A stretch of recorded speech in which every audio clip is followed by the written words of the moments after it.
So much to talk about. So much happening here in June. Wow. It's almost like Matt Rule and his coaching staff are doing some work.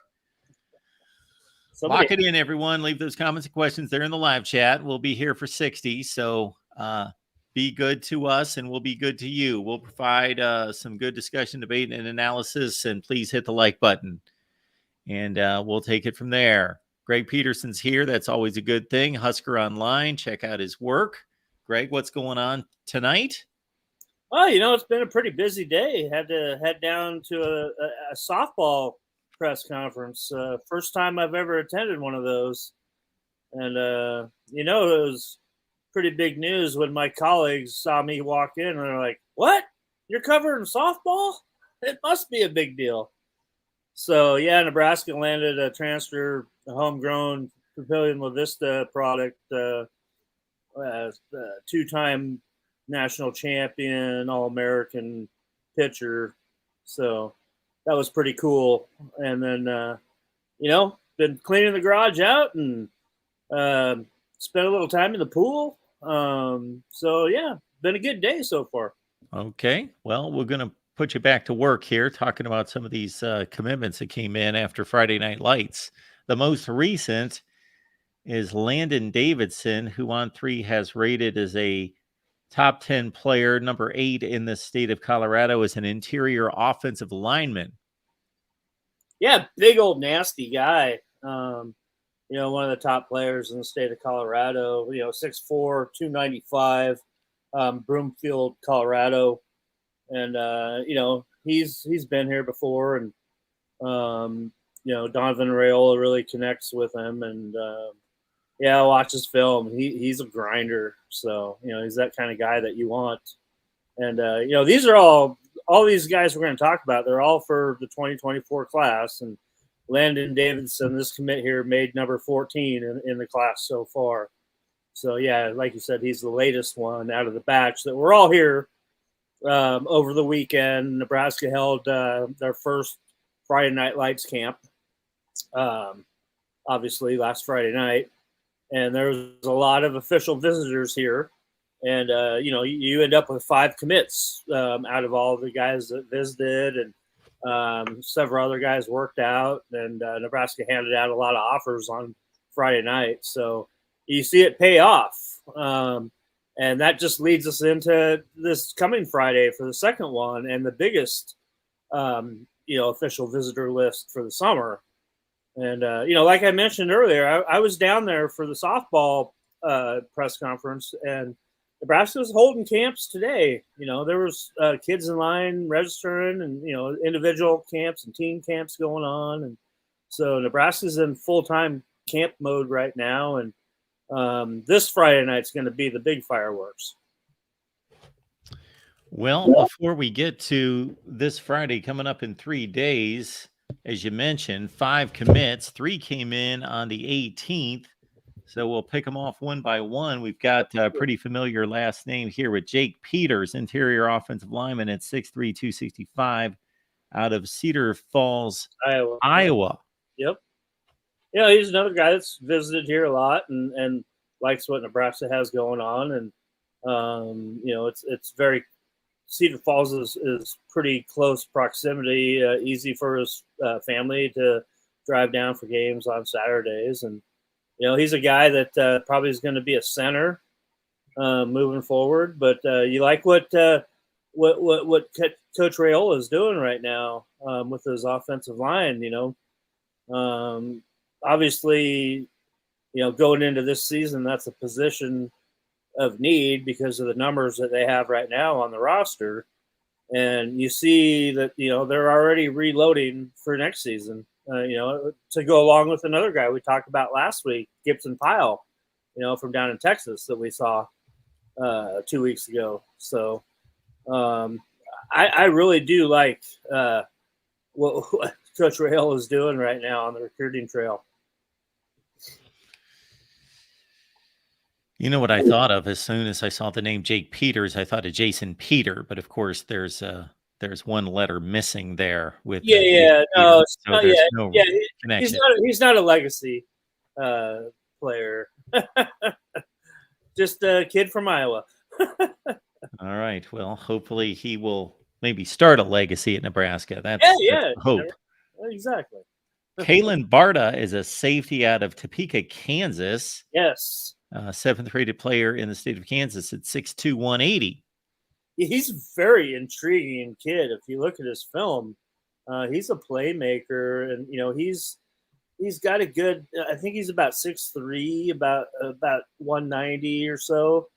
But he's got length to him, and he can run, and a very athletic player.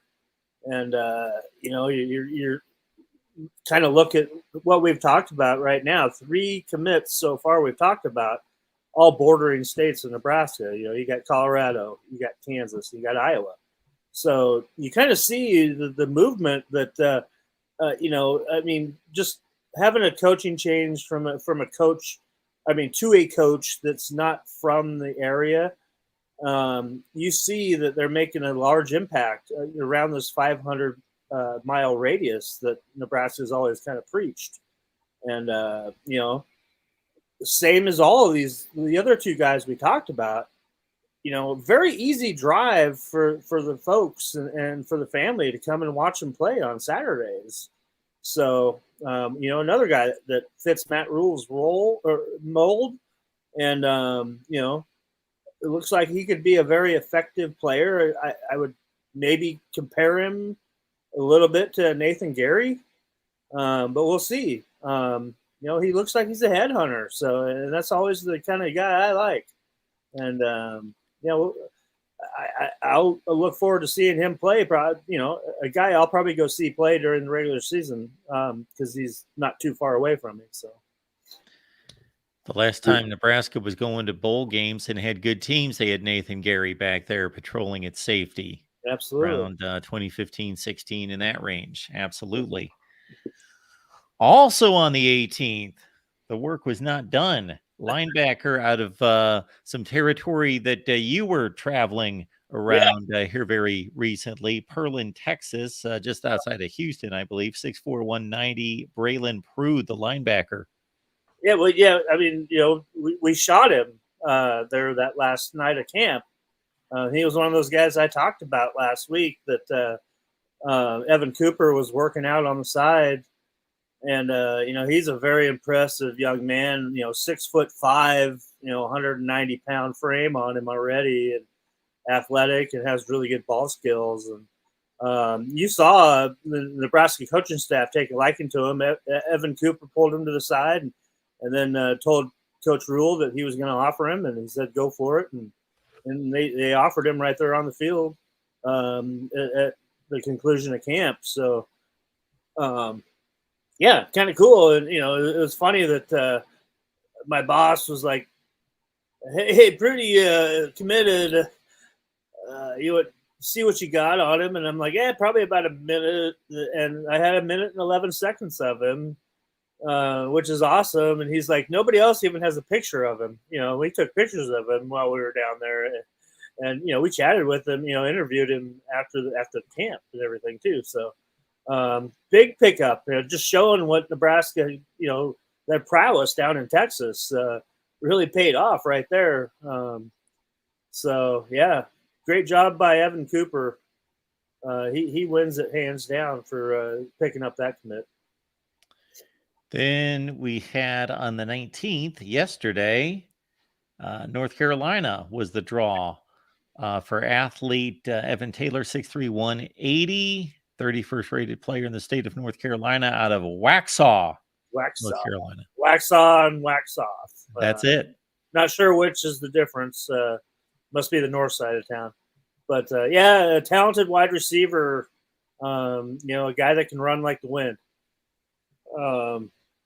Exactly the type of guys that Matt Rule and Marcus Satterfield want to have on their offense. And, he was here for the weekend and had a really great visit and pulled the trigger. And I think he's a guy that, if I'm not mistaken, didn't he have 16 Power 5 offers already? But yeah, was a sought after guy. So another a good pickup on the offensive side, and they're always looking for those kind of dudes. Offers from, let's see, in the Power 5, Nebraska, Rutgers, Notre Dame, North Carolina, Duke, Boston College, and then some high Group of Fives, Liberty, App State, and some others. Yeah, no, I was mistaken. I was mixing numbers up with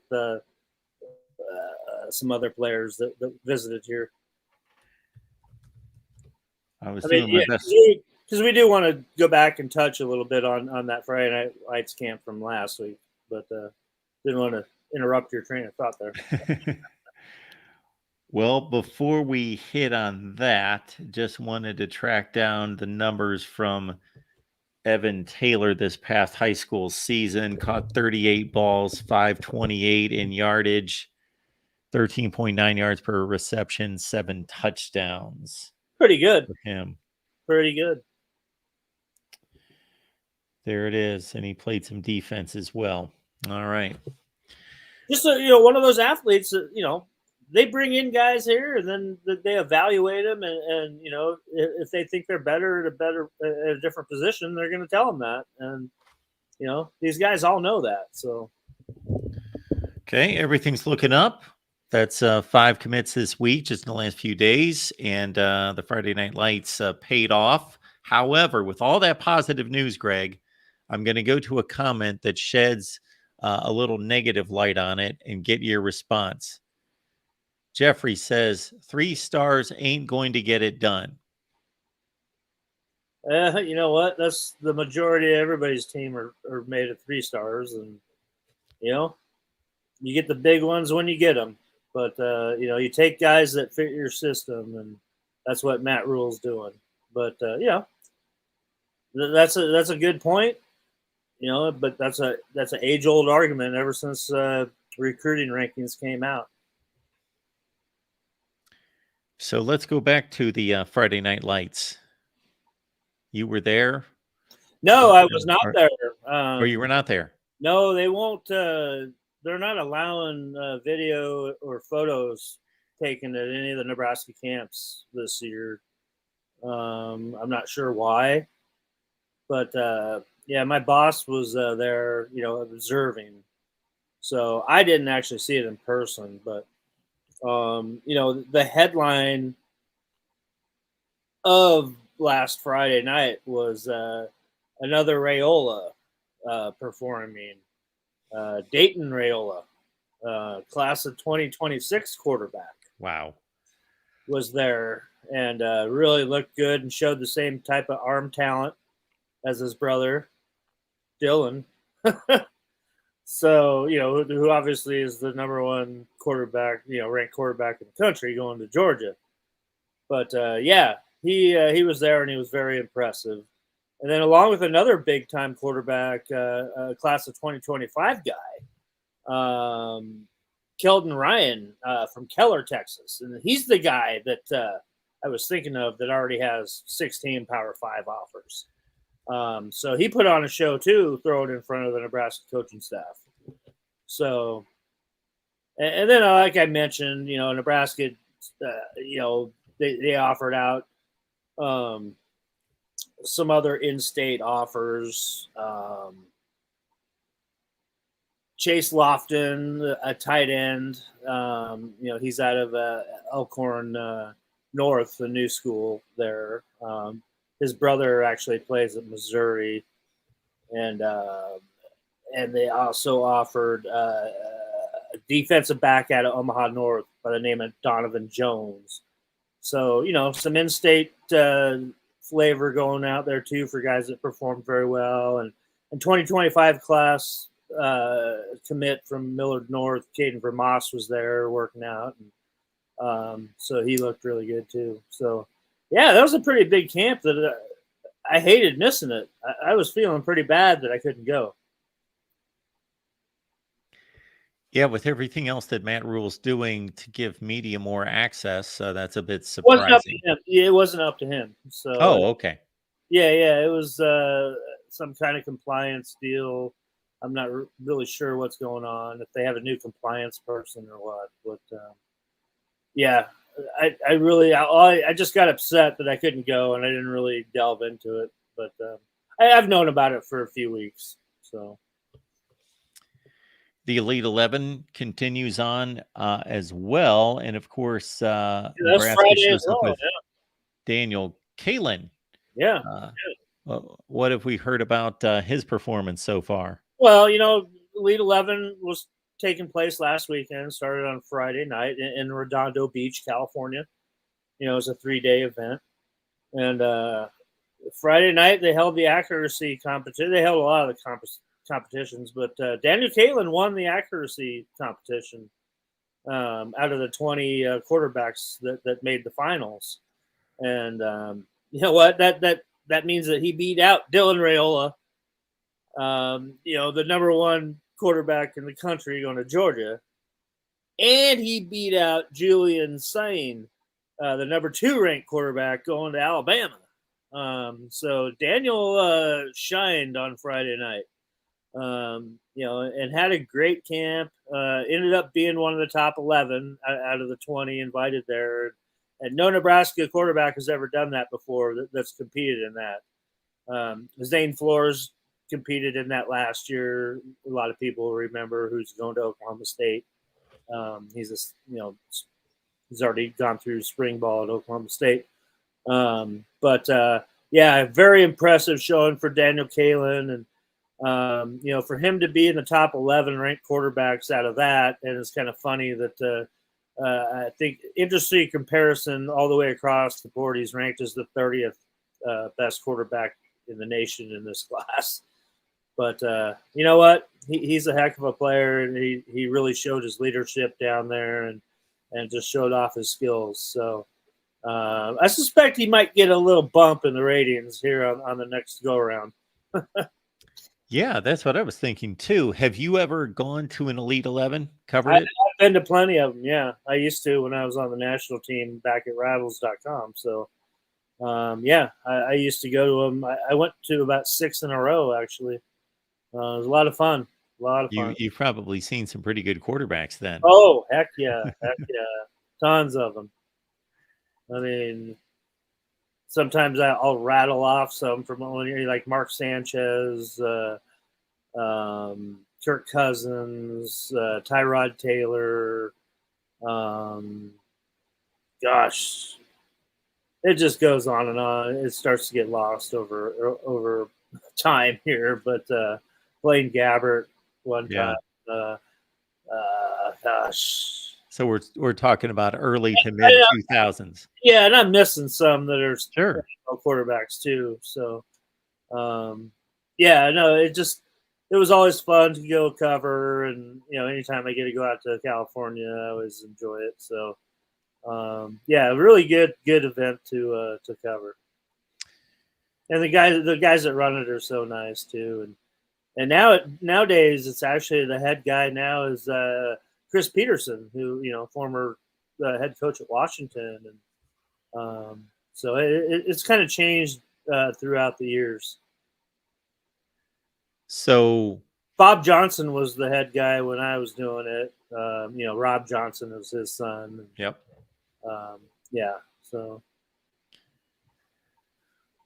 So basically, for 3 days, they're taking these guys through the rigors of various drills.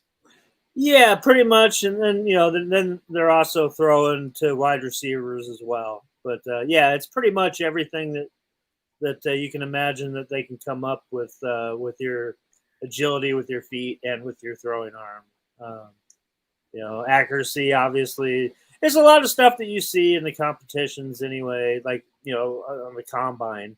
If you're watching the quarterbacks throw their accuracies when they're throwing at the targets, and deep throws count for the most, and but yeah, just about everything. And there's a lot of teaching that goes on too, and they bring back former, like current college players, guys that are like just graduating or so, and those guys will also compete with them. So it's kind of a really cool deal. And it's pretty much a foretaste of what they're going to experience at the NFL Combine about 3 to 4 years later. Yeah, And it's not like, I mean, these guys have been doing these camps for 3 years, 4 years already. You know, if they're high-end elite quarterbacks in the country, they're very used to this. They go through these circuits every summer. And, you know, there's 400 quarterbacks that tried out for the Elite 11 in various different spots in the country, you know, to go through the preliminaries and then the semifinals, and this was the finals. So 400 quarterbacks. mm-hmm. You look at these recruiting services, they only rank about 80 to 100. Yeah. Wow. Yeah. So Daniel Kaelyn makes his way through 400 quarterbacks to get to the Elite 11, which invites 20. Right. He makes the Elite 11, plus he wins the accuracy competition. Yeah. Pretty impressive. Yeah.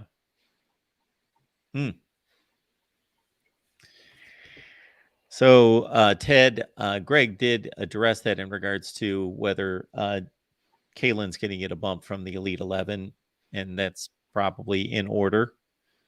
I can't see how he doesn't. Yeah, I got to think so. It would be criminal. But you know what? I don't have anything to do with the rankings anymore. There was a time when I did. Yeah? What was that like? How did that process go? I pretty much kept my mouth shut. No, I mean, it was pretty hectic when most of the guys involved in it are not in the same building with you. They're in other states. And, you know, you might have 4 or 5 at headquarters, which was where I was. So there was a lot of, you know, bickering back and forth on guys. And it was always centered on, you know, analysts like the guys that they've seen in person. That's the biggest key. And so I would keep my mouth shut for the most point, except for guys that I've seen, you know, and then obviously then I would talk about those guys. But yeah, it's not, there's no rhyme or reason about the process. It's just a lot of butting heads. And I don't know. If you argue enough, I think your guy wins out over somebody else's guy. You're not giving us a whole lot of faith in the recruiting process, or not the recruiting process, the rankings process. Hey, that was my experience with a group that's no longer together. So, you know, things have changed.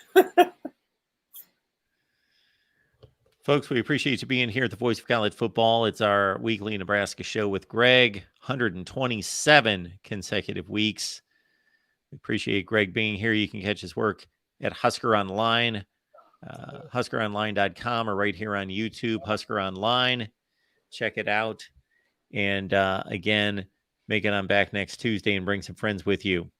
Also on Thursday, over on the main channel, I'm going to be running through every season in the history of college football and looking at the national championship determination. So we are disputing and challenging national championships all the way through college football. And we start our marathon Thursday at 8 Eastern. Hey, you're not getting any sleep that night. And Nebraska fans, I don't think, well, I did say that I'm going to give myself a bit of a break there because, no, I'm not going to be on for like 42 hours in a row. You know, if it gets to be 5 or 6 hours into it, we'll get some sleep. We'll come back on Friday. We'll come back on Saturday. We'll go as long as we need to, but there might be a few pit stops in between. And Nebraska fans, don't worry. I don't think there's any way I'm going to, not that you care, but some people take these somewhat seriously, that I would in any way be justified in taking away those 3 national championships in the 90s in particular. Hope you get well stocked up on coffee. Yeah. Yeah, I'm not a coffee drinker. No, you better turn into one. All right, folks. We also did a live stream call-in show. What was that, last Thursday or Friday, where we matched up the 2 1997 champions, Nebraska and Michigan. And somebody was commenting on that here. Yeah, we looked at them across the board. It's a fun debate that will never be resolved in any way, but Nebraska's got its national championship from that season. No debate in my mind. Oh, I wouldn't think so.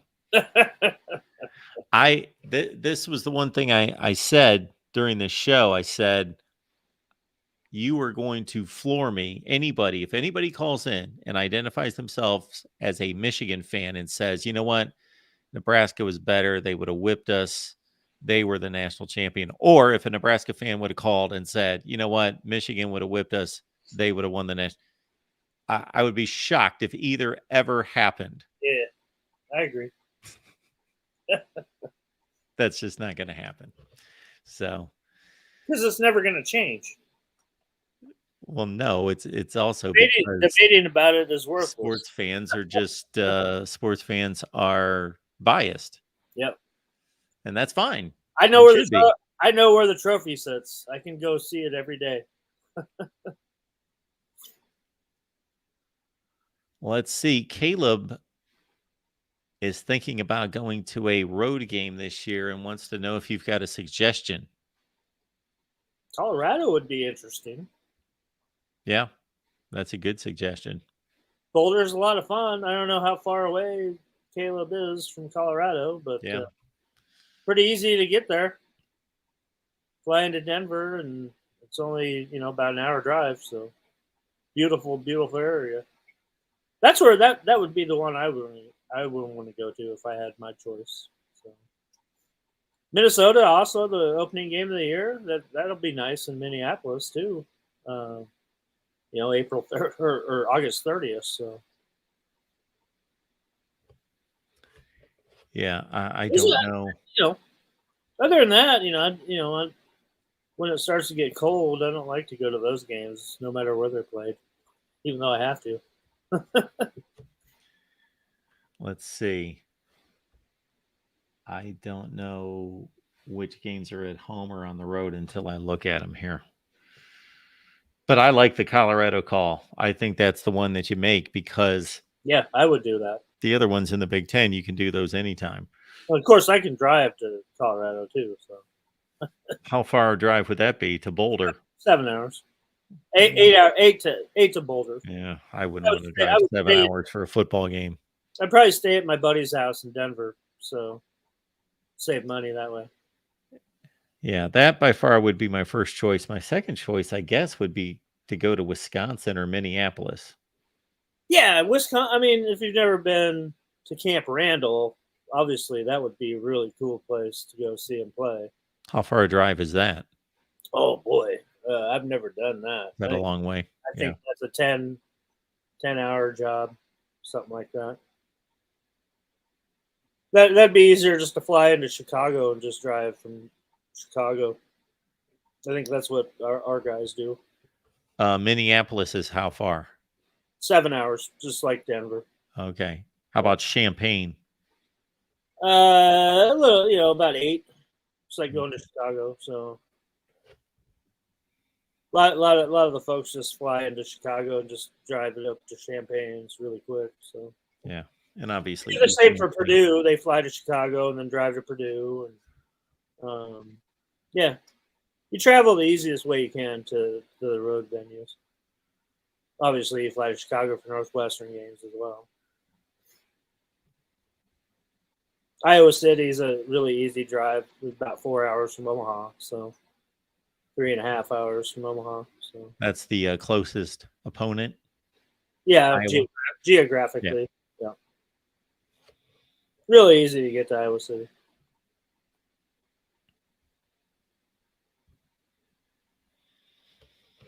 All right, folks. Well, we've covered 5 commitments, and Greg covered Friday Night Lights and the Elite 11 camp. Got a lot of ground covered in a few minutes here. Yeah, plus, keep your ears open and see what comes out of this Friday with the Friday Night Lights too. So something tells me that you know more than that. Well, nothing I can really say, but going to be a lot of official visitors here, and you just saw what happened after last week with 5. So You never know. And plus, you know, if I remember correctly, talking with Matt Rule a couple weeks ago when we were in Texas, that, you know, he was expecting this to be a smaller class than a lot of people were thinking it would be, just by what the numbers they have right now. So I don't know. I couldn't even tell you how many spots are open still, but it's going to be interesting to see what happens this weekend, for darn sure. Folks, if you'd like to talk to Greg and myself directly, I've left the link there in the chat, and just press on the link. I'm sorry that I can't tell you what that experience is like, but everybody has no issue with it in our call-in shows, but I never have to do it, so I don't know, but everybody's feedback is that it works well, and certainly it's the same thing that Greg uses to join the show here every week. So if you would like to ask any questions directly or make any comments to us directly, there's your connection right there. We are about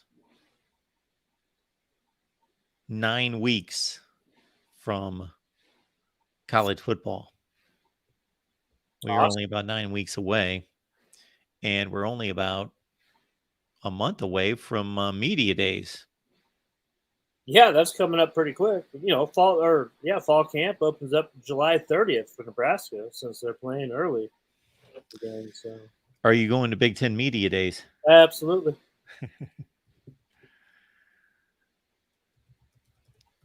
When are Big Ten media days? Let's see. I think it's like on the 20s. I got them right here, 26th, 27th. There you go. Yeah, so it's right before Nebraska opens fall camp. So. Okay, Wednesday and Thursday, and they'll hit camp on a Sunday. And I believe Nebraska is going on day 2 this year, if I'm not mistaken. I think that's what Sean told me, but don't hold me to it. Okay. I've always been on day 1 for the last few years, but we'll see. I think it's day 2. Hopefully they don't lose my luggage this year. Oh, that's right. Remember that story. Good Lord. Horrible. Folks, if you ask nicely and we get a little bit lucky, maybe we'll be able to get Greg to connect from Chicago and do a quick hit with us. In Indianapolis this year. Yeah, it has been for the last few years. I guess it has. Since I'm not going, I guess I don't remember that. I do remember now that you say it, yes. Yeah, they have it in the dome there.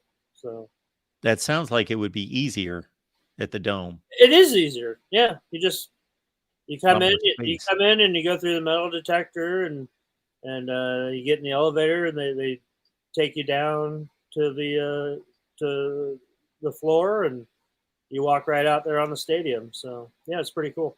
There's plenty of room that way.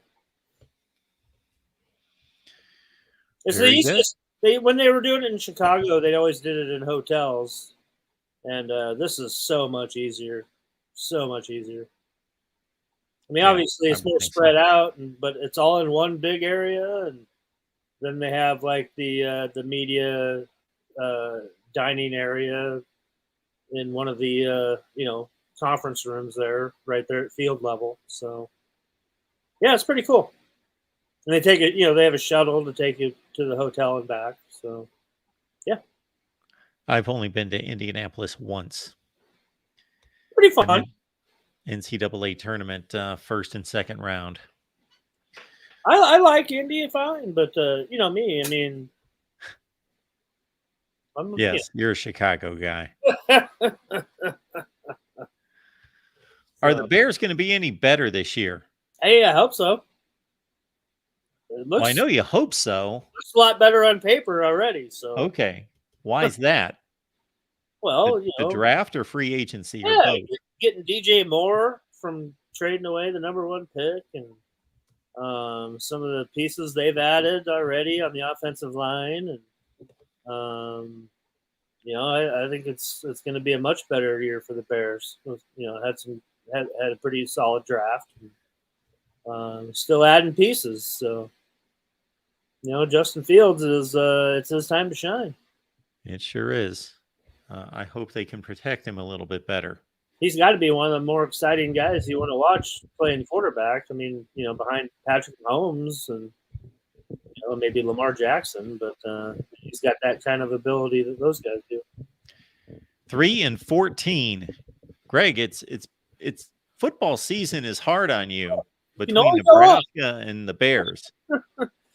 Look out, baby. Playoffs and a bowl game this year. Okay. It's going to be nice. I like it. I like it. All right, everyone. We appreciate you being here. Huskers Live.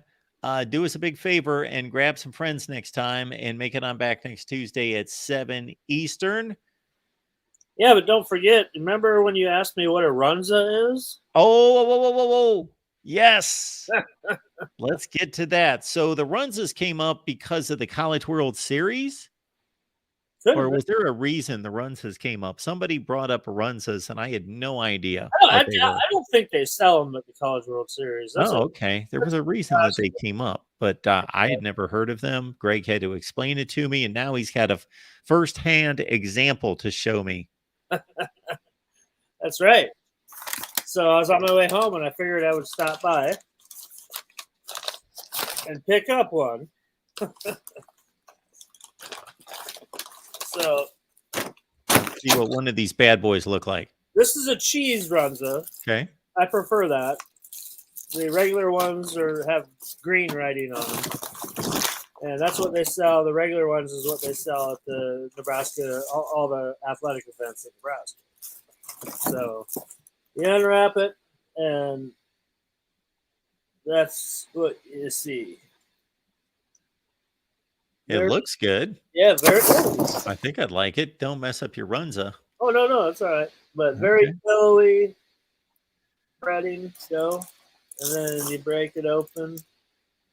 And it's all your ground meat and onion and a little bit of sauerkraut in there. And like I said, this one has cheese. So very yummy, yummy creations. Now, is Runza a brand name, or is that the generic name? It's their franchise. Okay. They came up with it. They own the trademark on it. So, folks at Runza, Greg has probably just sold an extra 4 or 5 of these, or maybe 4,000 or 5,000. I don't know. By the time this video gets around. So, anybody that grows up in Nebraska or the surrounding states knows what a Runza is, and they crave them. I mean, when I lived out of state, when I lived in Tennessee, you'd always get Runzas when you come home. You take them back with you, too. Bone-lead corn-fed, I would like to go to a Nebraska game. Absolutely. The most distinctive smell that you can smell inside Memorial Stadium is the smell of Runzas. John, are you a Runza fan? Used to be cigars back in John's styles. I used to like Runzas, and then I had the heart problem, and I don't eat fast food anymore, and I stick to pretty much a low salt diet. So most fast food is it's really salty. Did you like Runzas? Yeah, I did. Yeah, and I think if you mentioned the fact that they're great for cold weather. Oh, look at that! Yeah, we lost Greg. They're known. They're known for, you literally you can buy 2 of them during a November game, stick them in your pockets, and your body will stay warm for a week. Well, you have to have a Fairbury hot dog in there too. Okay. I had those at baseball, so I am definitely going to eat after we get done here. I already knew that, but now I definitely got to wrap up the show early to go eat. Well, John, we've covered 5 commits this week. Yeah. And then we also have, of course, Friday Night Lights. That seems to be a huge success. And Daniel Kaelyn's done a nice job at the Elite 11.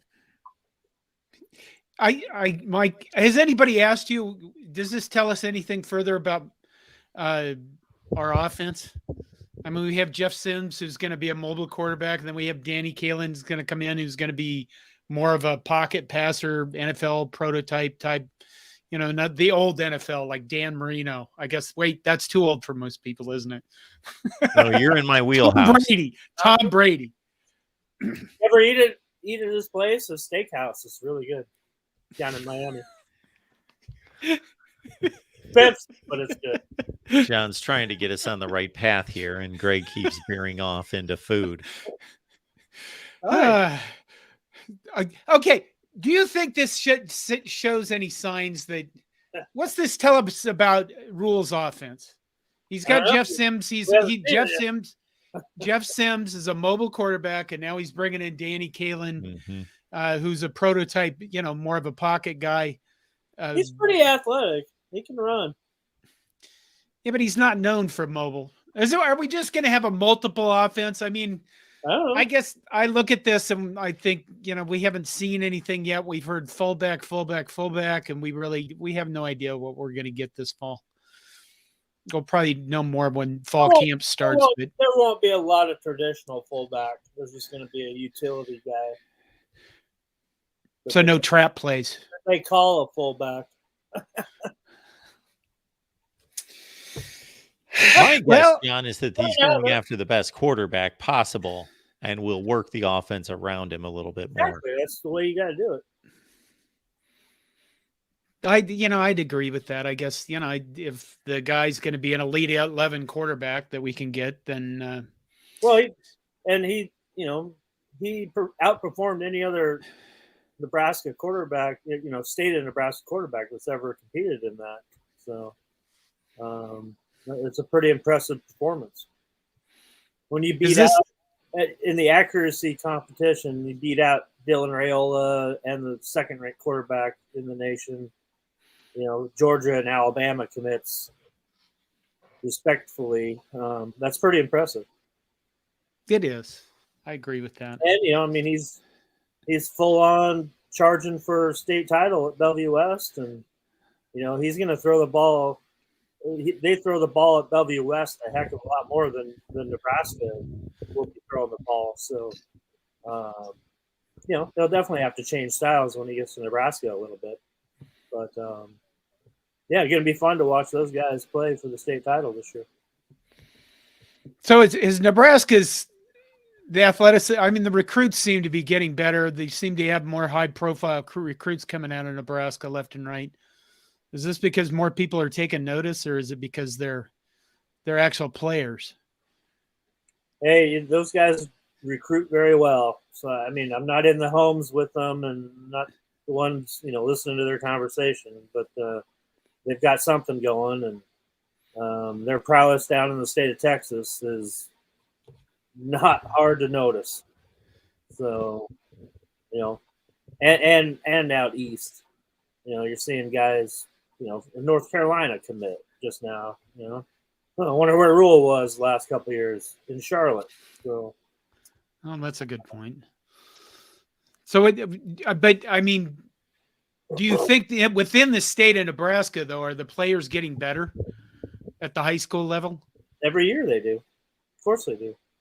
Every year. Absolutely. Well, I mean, though we're seeing them like Danny Kaelyn, who's the other guy that's like the big recruit, Carter Nelson, something Carter like Nelson that. is one of the top recruits in the country. Yeah. 5 years ago, we didn't really see these guys, did we? You had them.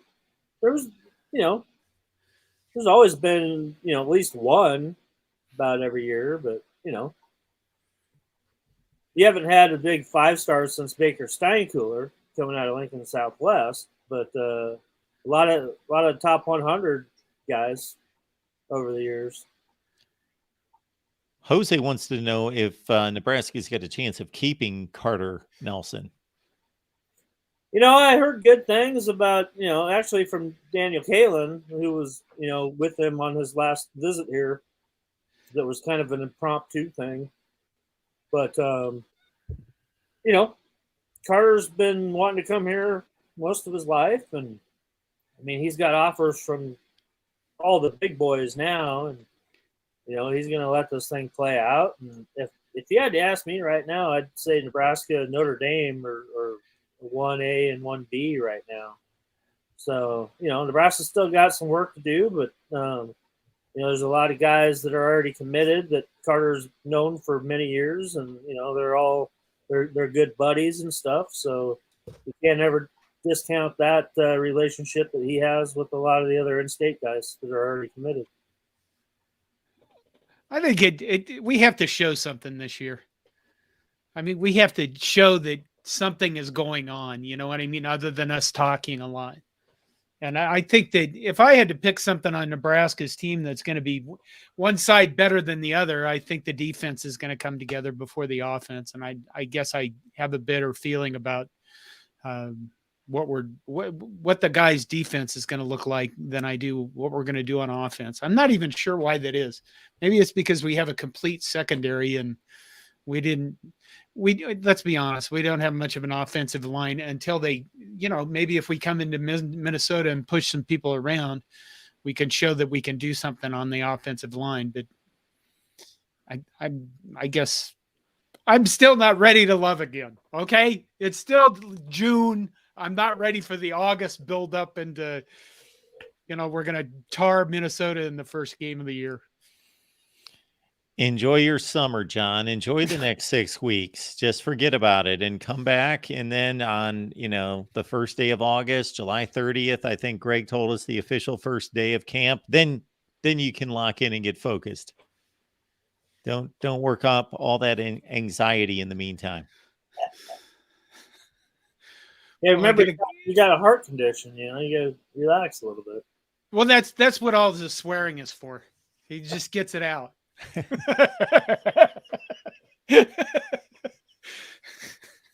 Oh, well, thank you. That's very nice. We love you, John. Well, thank you very much. Go fishing, just relax. Go fishing. Sit out on the water. Well, it is Jon, correct? Yeah, it is Jon. Okay. But I've been called many things through my lifetime,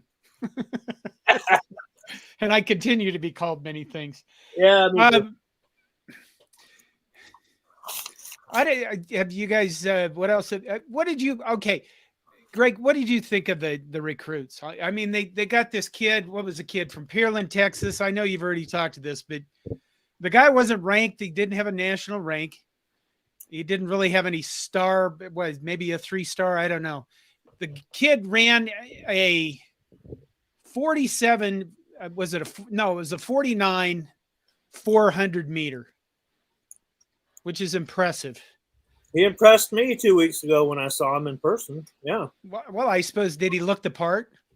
He's 6'5", 190-pound defensive back.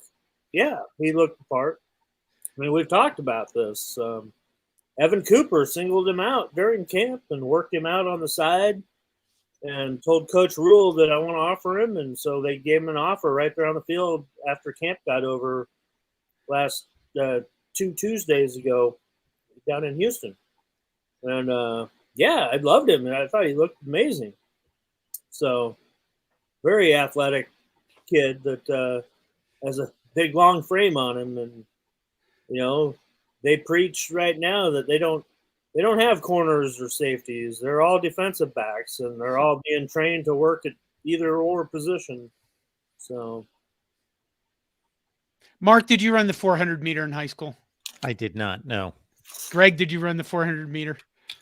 Did do the relay, and okay. I was not very good. But yeah. I did not run track. 400. I did the 400 meter relay in 9th grade. Yeah. Mm-hmm. I could run a little bit, but last year I ever ran track. I never understood the allure of track.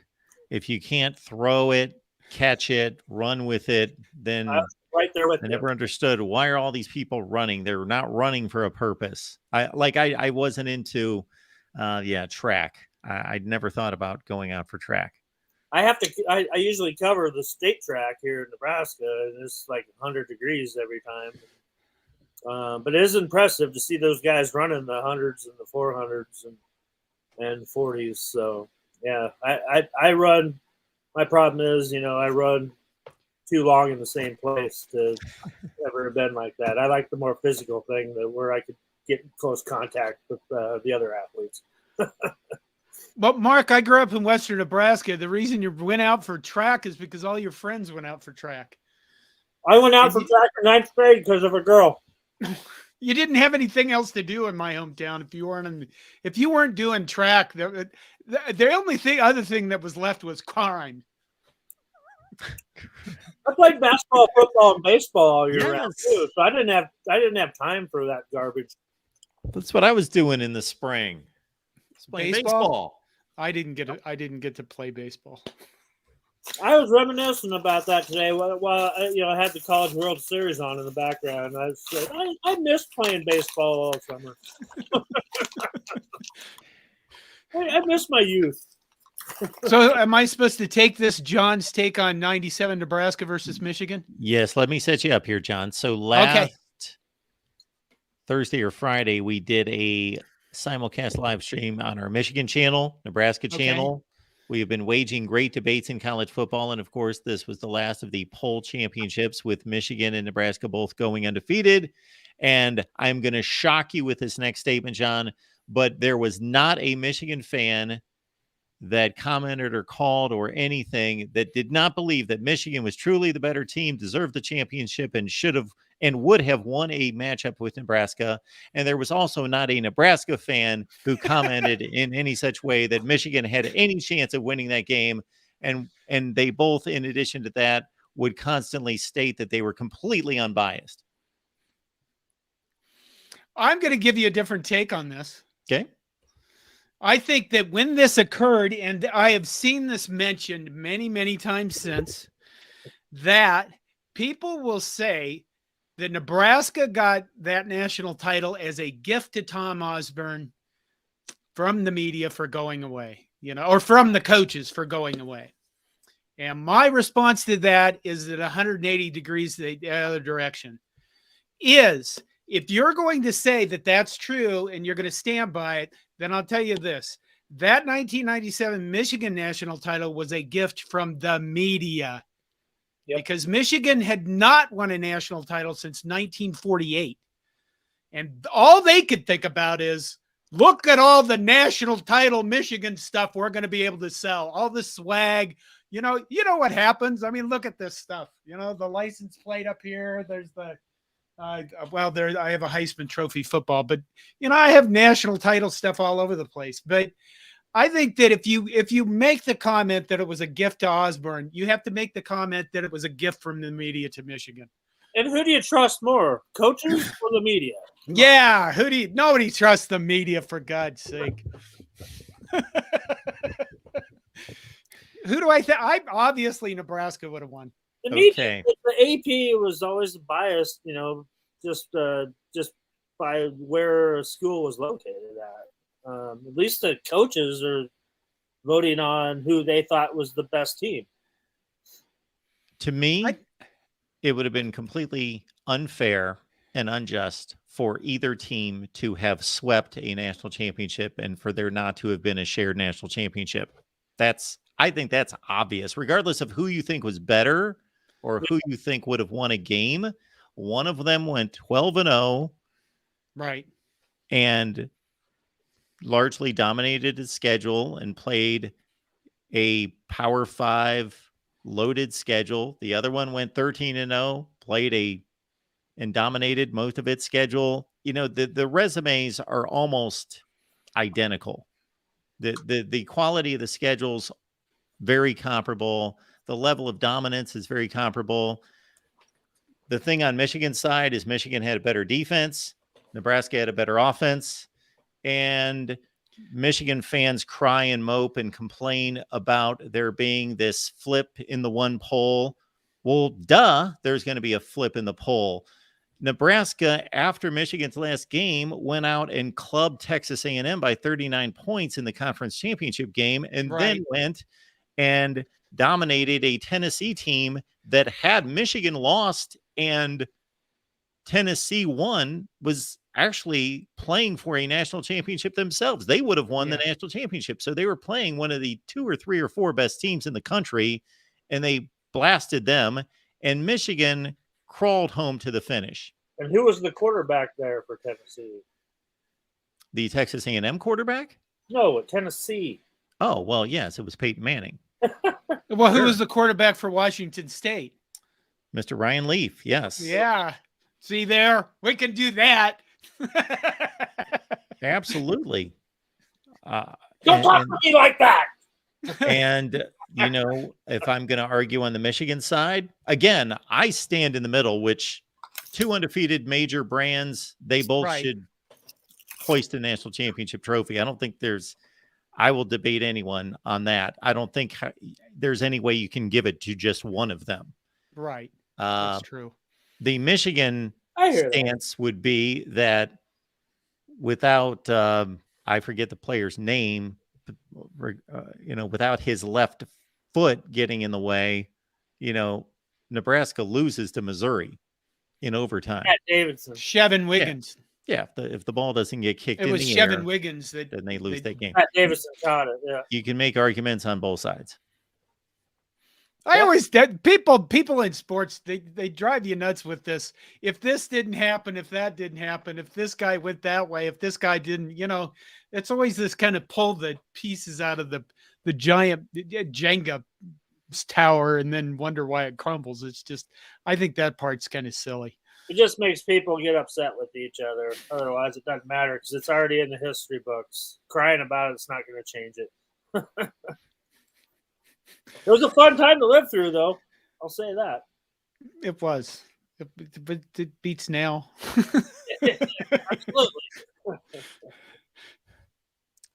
Absolutely. Absolutely. John, thanks for stopping by. We appreciate it. Is there Sure. anything you want folks to know about what's going on there at Corn Nation? Well, it's June, so I released a 1906 video. My next one will be about 1907 and 1908, and then I'll do I would say that almost nobody recognizes the fact that in 1909 there was a major crisis in college football that almost ended it. Everybody, if you research college football history, you know that in 1905 Teddy Roosevelt supposedly saved football. And then you just think that it goes on forever and it's great. But in 1909, there's another crisis and the game is almost ended because of, quite frankly, death and injury. So I'm continuing to do some history videos. Yeah. And I'm laying like a base ground for college football history is what I'm doing in the off season. And no medicine to fix things. Yeah. Yeah. Well, 1997 not being one of them, but there are many national championship seasons throughout history that I think were totally unjust and screwed up. So we are marching through every season in the history of college football and correcting the wrongs that were made. There were wrongs? Yes. Well, there's a lot of them. Okay. So you're going to have Penn State on for over and over and over for all their undefeated seasons. Well, they're going to get consideration. You'll just have to see, John. You'll just have to see. Win one paper. I will try to pay more attention. Okay. John, we appreciate you being here. All right. You guys take care. Greg, as always. Yeah. Thank you. You guys take care as well. Husker Online, Corn Nation. Those are the places to be. And we will see everybody back here next Tuesday at 7 Eastern and 6 Central.